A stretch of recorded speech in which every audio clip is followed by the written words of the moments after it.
DOP சீரிஸோட first எபிசோடில் நம்ம பார்க்க போகிற பாட்டு த லெஜண்ட் கவிஞர் வாலி அவர்கள் எழுதின பாட்டு தான். வாலி அவர்களை தெரிஞ்சவங்க தெரியாதவங்க எல்லாத்துக்கும் தெரியும். அவரோட நெத்தியில் திருநீர் இல்லாமல் அவரை பார்க்கவே முடியாது. ஆனால் அவர் ஒரு வைஷ்ணவர் ஐயங்கார்.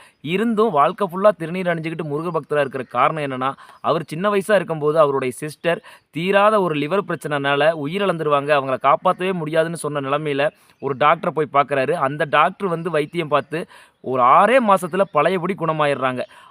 அவர் பேர், அந்த வைத்தியம் பார்த்த டாக்டர் பேர் சுப்பிரமணியன். அது உடனே அந்த மொமெண்ட்லேயே வாலி அவர்கள் முருக பக்தராக மாறி எழுதின பாடல் தான்.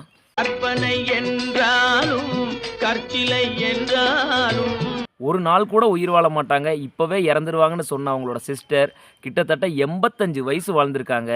அதனால தான் அவர் அந்த பாட்டிலேயே அந்த ஒரு லிரிக்ஸை கொண்டு வந்திருப்பார். நிற்பதும் நடப்பதும் நின் செயலாலே